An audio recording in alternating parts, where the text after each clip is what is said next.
Thank you, Abraham. Yeah. And thank you, Esther, and thank you, Jerry. Yeah. I missed you in Chicago in May. I graduated, and I just knew I had to be here.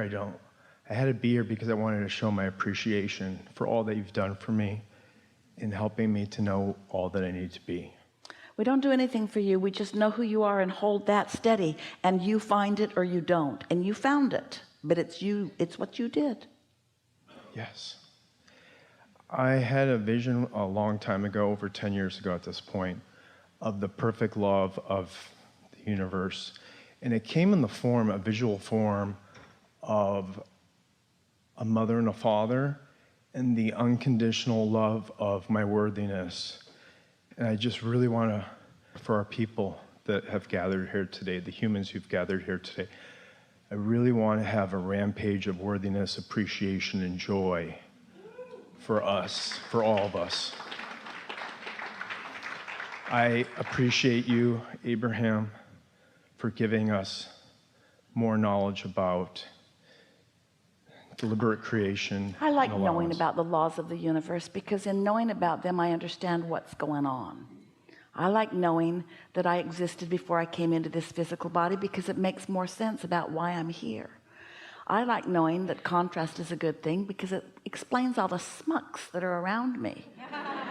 I like knowing that contrast is a good thing, because I like the feeling of being out of alignment, and so that I know that I'm in alignment, so that I know that I'm out of alignment, so that I know that I'm in alignment.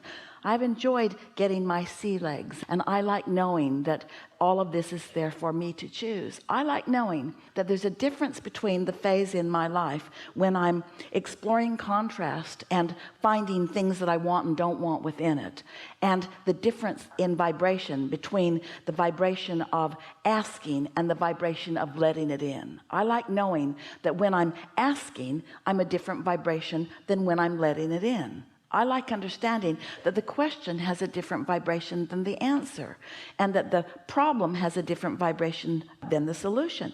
But what I love most is knowing that I couldn't have the ecstasy of the solution without having the experience of the problem.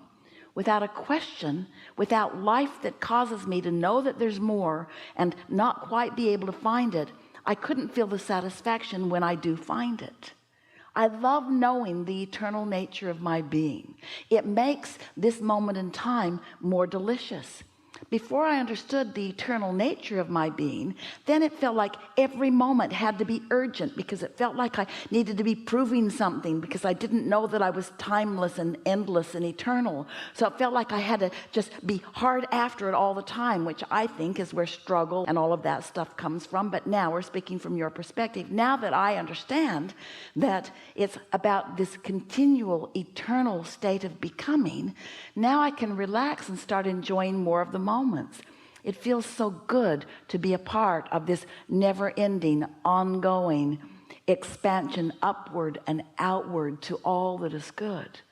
I love understanding that here in this physical body, where the contrast exists that is so valuable, and the contrast that is so valuable causes the expansion and the asking for more.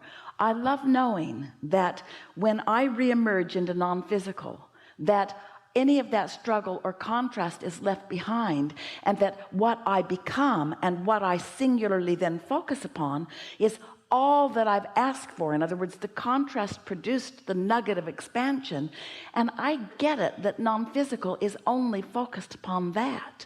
I now understand this cycle of life. I understand that there are places for me to play as non-physical consciousness, and I know that there is a place for me to play as physical consciousness. And now, maybe for the first time, I understand the union between the two, and I understand that what is physical is also non-physical, and what is non-physical is also physical. So I understand that in all that quest for goodness and non-physicalness in heaven that I've always been reaching for, that all of that is right here with me, right here, out here on this leading edge in this physical experience. Now, Shortage consciousness doesn't exist within me because I understand that I can be or do or have anything that I choose. The comparative consciousness doesn't matter so much either, because some may be choosing something different than I choose, but there's no right or wrong in the choosing of the different approaches to life experience. I like most of all understanding that as we all fit together, that we all come from, and most recently, from this energy of pure, positive love consciousness. And when I don't do that thing I sometimes do, which disallows me from feeling that, but when instead I quiet my mind, or I focus in a way that is pleasing to me, and I allow my vibration to rise, and I feel the fullness of all that I am, under those conditions, it makes me feel so good as I focus into the conditional world of physical manifestation. I believe, we're speaking from your point of view, that I have found the perfect blend of non-physical and physical, or non-conditional and conditional. I now understand that we are here in these bodies exploring the details in such a way that we are literally taking thought beyond what it has been before.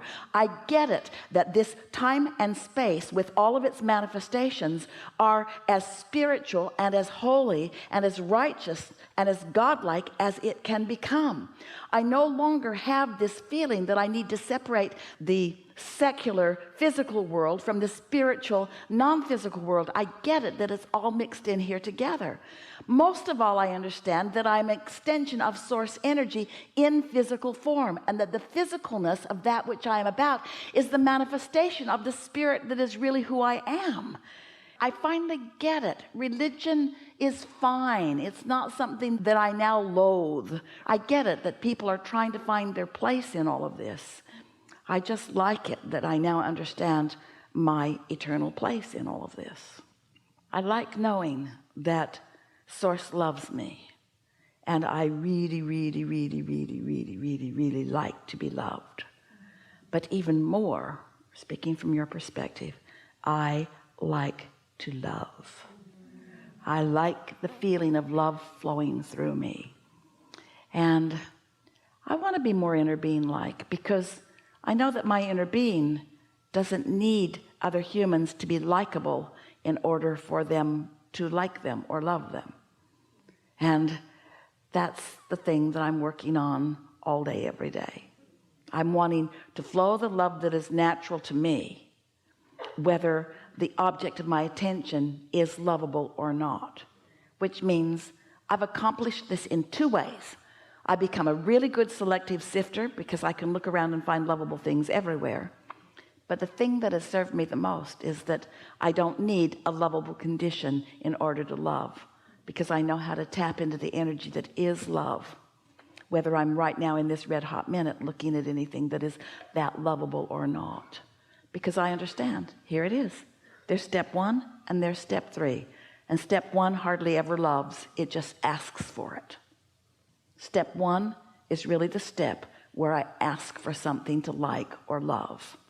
Step three is the step where I'm loving it, where I'm being it. Pretty good rampage.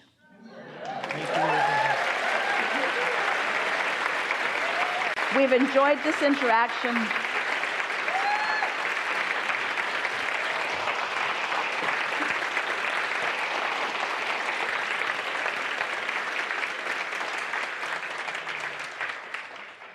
He's easy to love.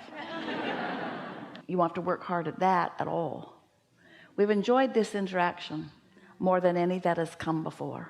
We've enjoyed the expansion of the universe that has taken place because of the combination that we are.